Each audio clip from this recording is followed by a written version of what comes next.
J'ai vu tant de choses que vous, humains, ne pourriez pas croire.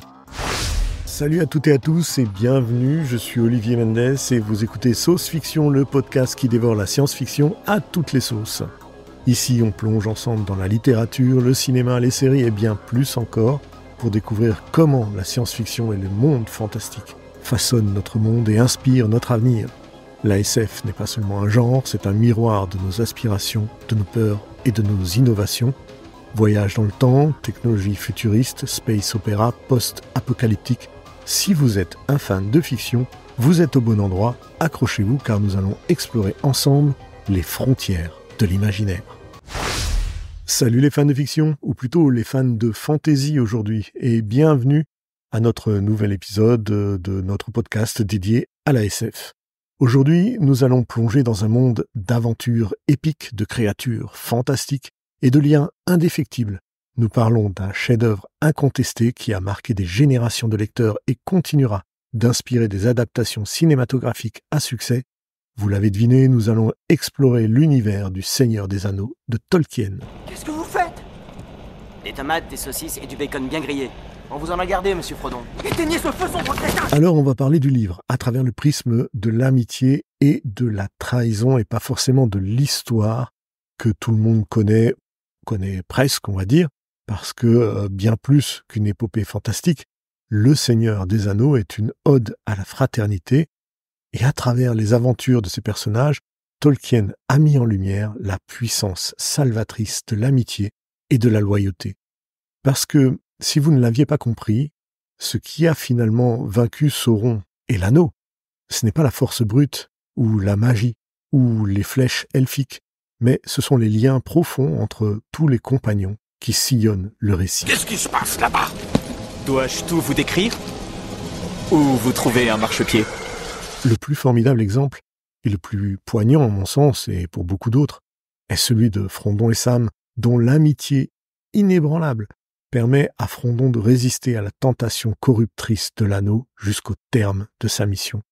Ces deux compères incarnent ici le contraste de l'histoire tragique de Gollum qui illustre les conséquences dévastatrices de la perte de son humanité par la trahison. Parce que Gollum, si vous ne vous en souvenez pas, autrefois était connu sous le nom de Sméagol. Il perd tout sens de camaraderie en tuant son meilleur ami, Déagol, pour s'emparer de l'anneau. Cette trahison marque le début de sa déchéance et de sa transformation en une créature obsédée par le pouvoir de l'unique. En fin de compte, c'est l'acte désintéressé et la solidarité des héros qui triomphent du mal dans le récit de Tolkien. Et Tolkien nous rappelle, tout au long de son livre, que face aux ténèbres, ce sont les liens de fraternité et de loyauté qui nous permettent de persévérer et de triompher du mal. Ce qui distingue particulièrement le Seigneur des Anneaux dans le vaste monde de la littérature fantastique, ce sont d'abord ces thèmes profonds d'amitié et de loyauté qui traversent donc toute l'œuvre. Les relations entre les personnages principaux, notamment Frodon et Sam, que nous venons brièvement d'aborder, mais aussi Legolas et Gimli, ainsi que Merry et Pippin, sont au cœur de toute l'histoire. Il n'y a rien d'autre à dire. Le reste est là pour nous immerger dans un univers merveilleux et fantastique. Je vous parlais donc de Frodon et Sam. Leur relation est un pilier central de l'histoire. J'espère que vous êtes d'accord, parce que Sam est le fidèle jardinier de Frodon, mais leur lien dépasse de loin la simple relation de maître à serviteur. Dès le départ, Sam fait preuve d'une loyauté incroyable. Lorsque Frodon décide de porter l'anneau jusqu'à la montagne du destin, Sam est toujours là, à chaque étape, refusant de laisser son ami affronter seul ce péril. Toutefois, leur amitié est tout de même mise à l'épreuve de nombreuses fois. Mais c'est cette loyauté qui permet à Frodon de persévérer malgré le poids croissant de l'anneau autour de son cou. Nous n'y arriverons pas tout seuls, Sam. Pas sans un guide. J'ai besoin de toi à mes côtés. Je suis avec vous, monsieur Frodon. Je sais, Sam. Je sais. Mais qu'en est-il de Legolas et Gimli alors?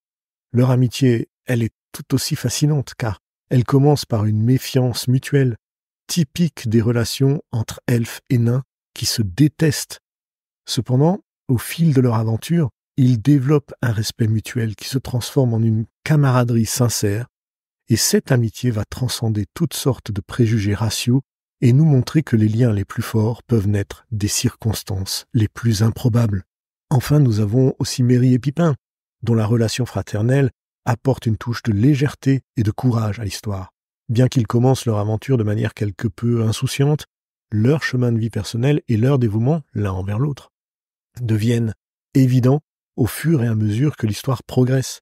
Leur amitié est un exemple de comment les relations peuvent évoluer et se renforcer face à l'adversité. Pas l'air au courant pour le second petit déjeuner, Pipin. Et la collation de 11h? Hein? Le déjeuner? Et puis le goûter? Le dîner? Le souper?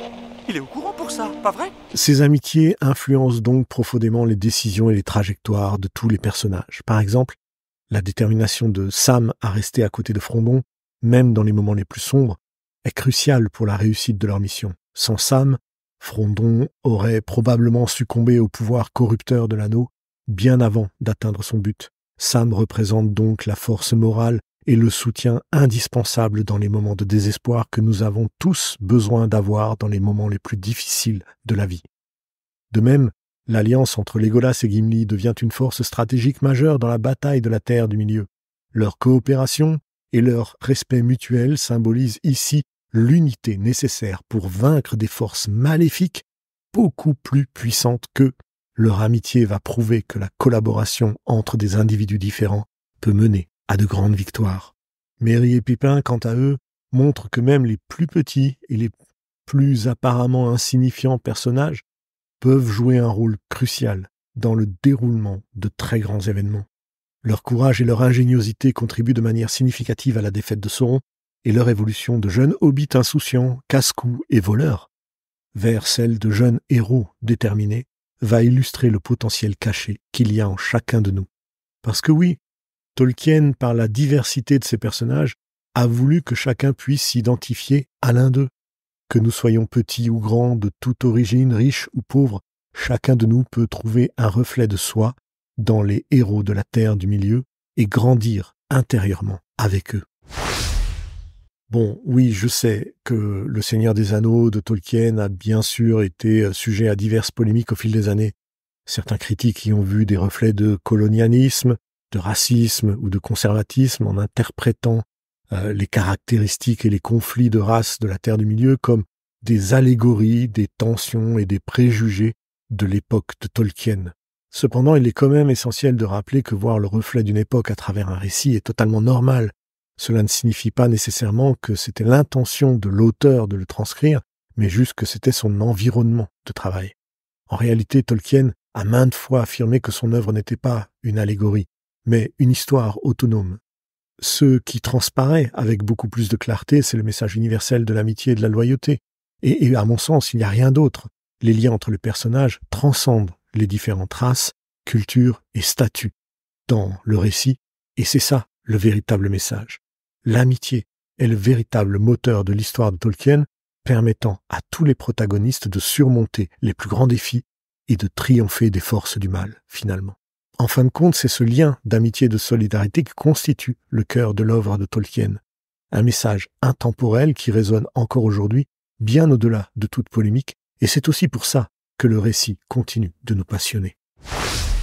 John Ronald Reuel Tolkien, plus connu sous le nom de J.R.R. Tolkien, a non seulement créé une histoire épique, mais il a également insufflé dans ses œuvres des leçons profondes sur la nature humaine, le bien, le mal et surtout la valeur des relations humaines. D'ailleurs, laissez-moi un petit peu vous parler de lui. Tolkien, qui était professeur de littérature et de langue à l'université d'Oxford, a puisé dans sa vaste connaissance des mythologies et des légendes pour tisser un récit riche et complexe. Et ça, il l'a fait en traversant les horreurs de la Première Guerre mondiale, et je pense que cette expérience a profondément influencé ses écrits. Lorsque la Première Guerre mondiale éclate en août 1914, Tolkien est en vacances dans les Cornouailles. Peu après, il rédige le poème « Le voyage d'Erendil », première graine de la future mythologie du Silmarillion. En voilà d'ailleurs un livre qu'il faut avoir le courage de lire, tant il est difficile à commencer à cause de ces dizaines de pages sur la généalogie de tous ces personnages, Mais bon, quand on aime, vous connaissez l'adage. Ça te compte quand même que poulain. De retour à Oxford, Tolkien s'entraîne dans le groupe des Officer Training Corps, lui permettant de poursuivre ses études pour obtenir son diplôme avant de partir au front.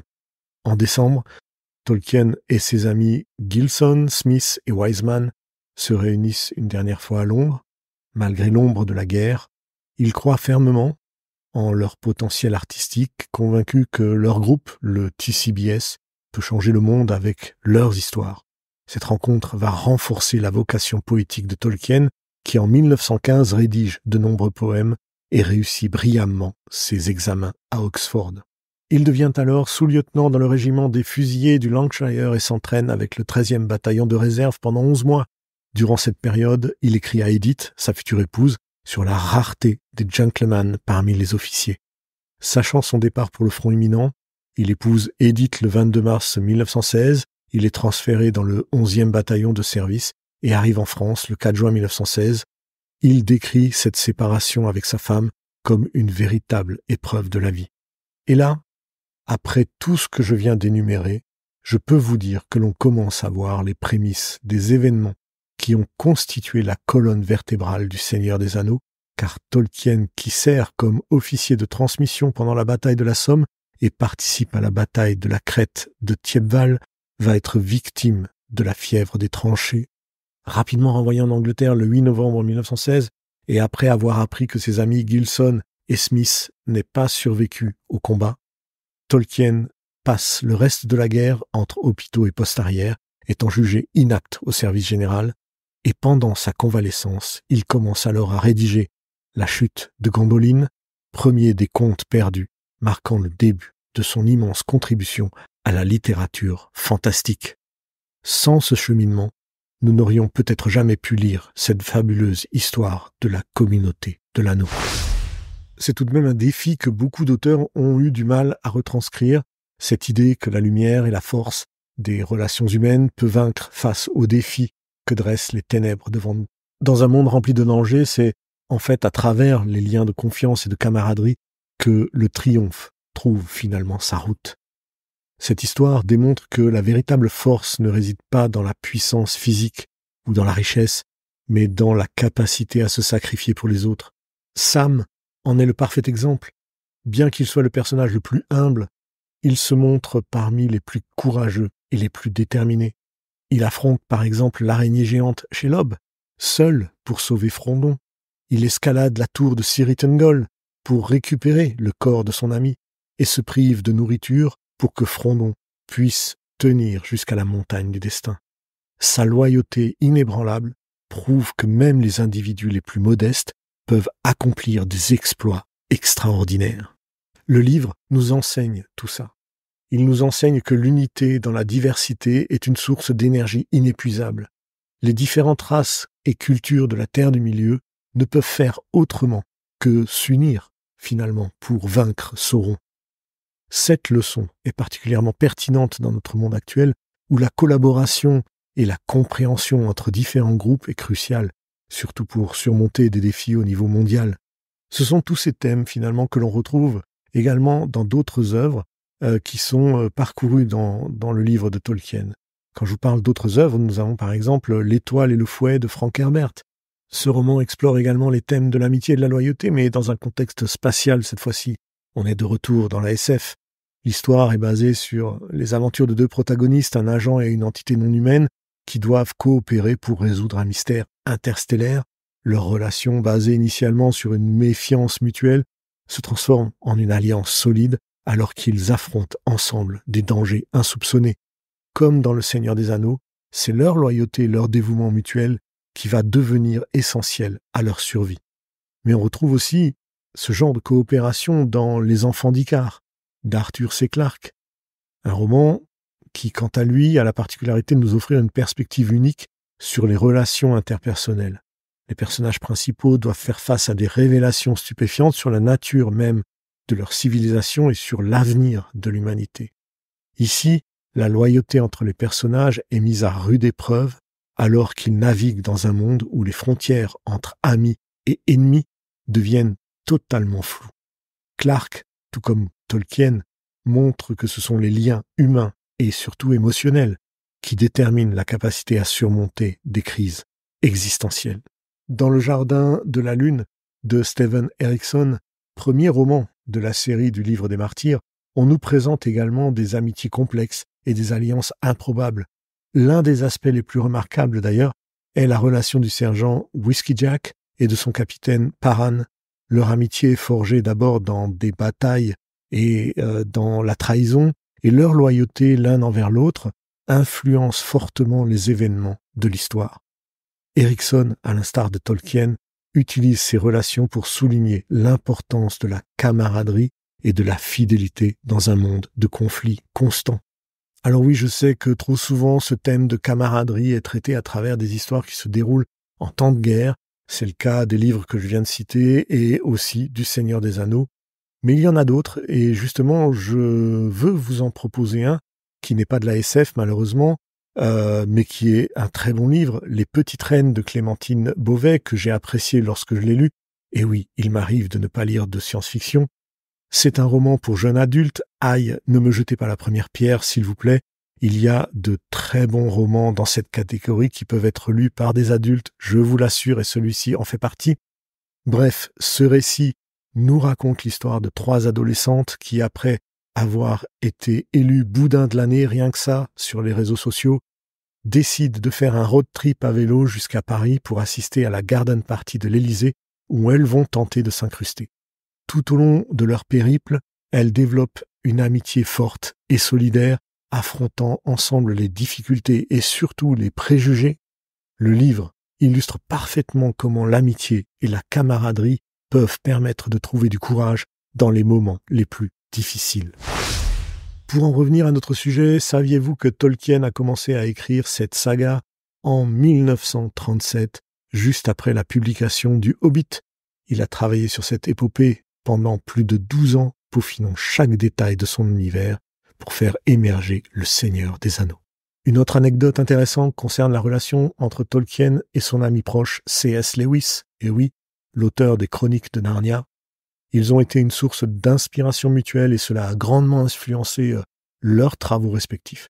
C'est d'ailleurs après des discussions profondes qu'ils ont eues sur la mythologie, la religion et la littérature que leurs récits respectifs se sont enrichis et ont montré l'importance des relations intellectuelles et personnelles dans un processus créatif. Je ne croyais pas que ça finirait de cette manière. Finir? Non, le voyage ne s'achève pas ici. Bref, en conclusion, on peut dire que Le Seigneur des Anneaux de Tolkien est bien plus qu'une simple histoire de fantaisie. C'est un hommage à la force, à l'amitié et à la loyauté.